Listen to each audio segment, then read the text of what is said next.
Welcome back to the G site. Today we're going to be reviewing The Adjustment Bureau. The Adjustment Bureau is a movie starring Matt Damon and Emily Blunt. Hot!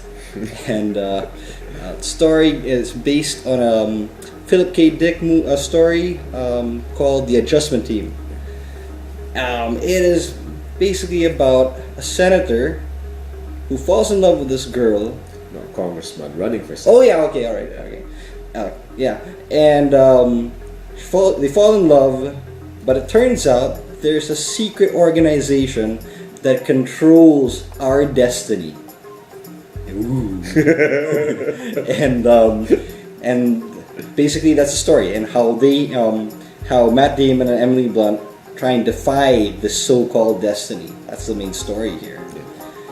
And like, wow, I love this movie. I enjoyed this. Really original and very character-driven.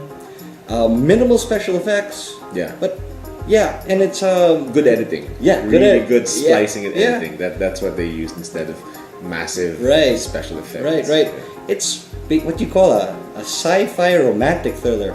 How often does that happen, right? And yeah, this is one of those movies that just blew the year for me. Yeah, I felt like we mentioned earlier while we were watching the film that there were parts of it that were very Twilight Zone. Yes, right. Because Jamie and I grew up in the 80s. That's how old we are. Yeah. So we remember the Twilight Zone from the 80s, where there was an episode about things that were happening in between seconds, in between minutes. Anyway, apparently there was this Twilight Zone episode where this group was creating stuff that was happening between minutes. If you misplaced something or you were looking for something, it's because they forgot to include it in that particular second or that particular minute. And there's a part like that here in the Adjustment Bureau. It's hardcore. It's still sci-fi.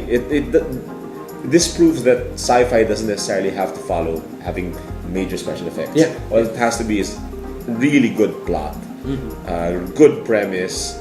The acting was good. I like the chase. Yeah. And I really like that they brought in guys like John Slattery or Roger Sterling from Mad Men. Yeah, because you're a Mad Men fan. Yeah, and Terrence Stamp kneeled before Zod, who we all love, because they brought some gravitas to the roles. The only guy, I guess one of the few guys you can put above John Slattery is somebody like Terrence Stamp.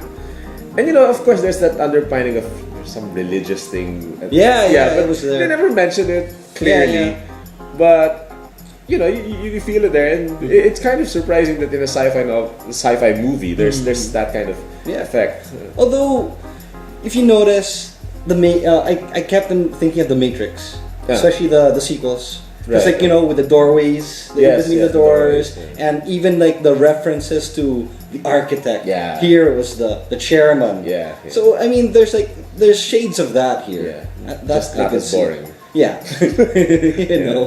And I enjoyed this movie, especially because of Matt Damon and Emily Blunt. Their chemistry was amazing. I mean, it felt real. And one of the few times I can see these guys really have amazing chemistry. It's the banter between them and the way they just played off each other. And I don't see that often in movies anymore. And I also I always like these movies that deal with destiny and fate. Right. If this thing happened, it would have another effect. In case. Cause and effect. Yeah, a lot of string theory, I guess, would be what it's called. And this movie dealt with a lot of that. Yeah, it's very thought provoking. It brings up issues of whether our life is about destiny, whether it's just written or whether it's by chance. Yeah, if it's predestined or if you make your own destiny. Yeah. And those issues are and it brings a lot of good conversation. Yeah, I think, and this movie played by those rules and brought its own rules as well. I think with it had all these didn't really make that much sense in some sense, like the whole thing about the water and all. Right? They never really played on that. Never, they did at the end. In the end, At the end. But and in the end, it got a bit silly. It did get a bit silly near the end. Like the whole, I kept on thinking of The Graduate for some reason. Yeah. Big chase, lugging the girl behind you. Yeah, know? it's true. But it still, despite those minor, and it did plod in the end. Yes, it is. And but aside from that, it didn't. Everything about the movie, the effects, the story, the characterization, the banter, it made enough. It outweighed those flaws for me. Yeah. I agree. I thought this was fun, especially compared to True Grit. This was so much better, and I think we made the right decision to watch this instead of I Am Number 4.